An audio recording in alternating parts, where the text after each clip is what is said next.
watching The Circle this Monday morning. Now, the most common thing couples argue about is money. In fact, 70% of divorced couples cite money as a primary reason for the breakup. And Jerry, to put 25% of each paycheck into a separate joint account with a 6 1/4 interest for 5 years. Each paycheck? Donna, you only just started getting regular paychecks. You quit 5 jobs in 2 years, Well, remember? I can't work for idiots. They can't all be idiots. Yes, they can. Now, to make sure that money matters don't cost you your relationship, please welcome psychologist and cognitive behavioural expert Melanie Schilling to the couch. Thank you. Now, Melanie, why do couples argue so much about money? Oh, that was quite an example, wasn't it? It's not so much about the money, it's about what money represents, isn't it? The value that we place on money. And I guess that argument, that topic about money is so emotional, isn't it? And I think couples sometimes make the mistake of having that conversation perhaps a little bit too early or a little bit too late. So it's really judging when is the right time to have it. But I think one of the things we can do is prepare for it so that it's not that big, scary the umbrella conversation. assumption here is that we need to be on a similar goal plan with what to do with our money. That's right, and I think if we can understand our own financial sanity, so our financial personality, our values, some of the environmental influences, then we can enter into that conversation a little bit better informed. Wouldn't that start when you first start dating, with who pays the bill or who? There are signs. That's Yeah. it. But you don't know what you're getting sometimes. I mean, but how long into a relationship should you say, hey, I probably should tell you about my $15,000 debt on my visa? Well, that's it. It's such an intimate topic. You know, for some couples, talking about money is as intimate as talking about their sex life, isn't it? So it's, you know, you've got to gauge when is the right time. And also, just like the sex life, things change. Exactly. You know what I mean? It's That's right. very different in the first year of marriage than it is That's with right. kids and maybe a partner staying at home. And you may change together or you may change separately, and then it's about bridging that gap. So when you talked about before financial personalities, what do you mean?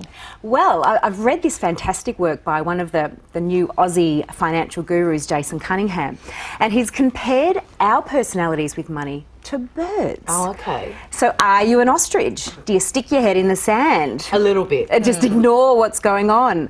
I like the peacock, so that's the one that parades around showing off the money, the flashy cars. I hate peacocks. Yeah. You see the peacocks in their Ferraris. Yeah. Are you a magpie, someone who just builds a little nest and saves the chicken or the chicken that likes to go pick, pick, pick and you know, just doesn't really get anywhere, and the kookaburra who just has a bit of a laugh? What are you, Nisi?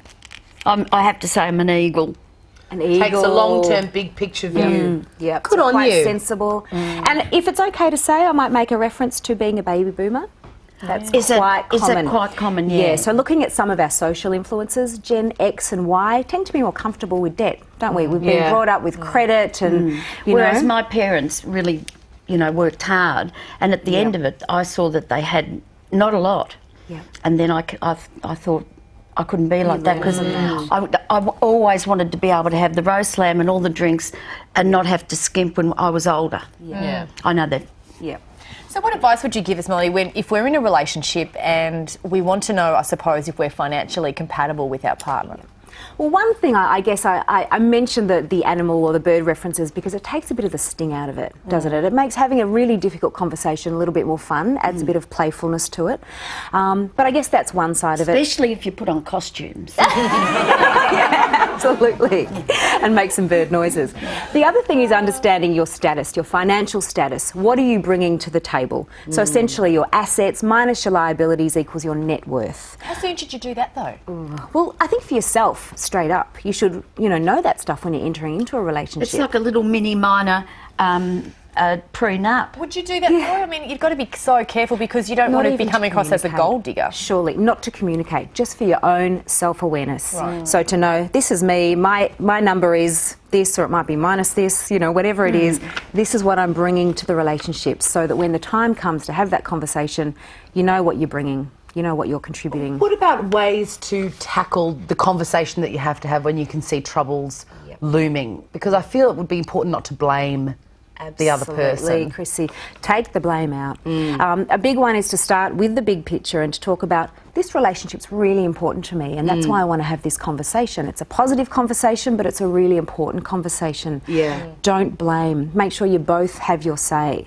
You know, this is not a screaming match. This is a really loving, caring conversation, and the reason you're having it is because it really matters. Yeah. You know, show the other person that you understand their point of view. They may have grown up in a family where money was all about security. You might have grown up in a family where it was all about fun and freedom. So show your partner that, you know, you understand, acknowledge where they've come from socially and in their environment, and maybe start talking about, well, you're a bit of an ostrich and I'm a bit of a magpie, so, you know, what happens if we crossbreed, you know? Because it can be quite a shameful thing to talk about if you are. I used to be someone who was probably more of an ostrich, because when I was younger I was really What was bad that with- again? Bury your head in the Yeah, sand, don't worry and about it. would have, you know, credit card debts when I was in my early 20s, and I was really quite embarrassed about it, and I think it is embarrassing to talk about it. I'm totally changed because I'm with someone now who's so responsible with money and wonderful with money, but I didn't find it easy to discuss. And there can be all of that shame and embarrassment, and that's pretty common in your 20s,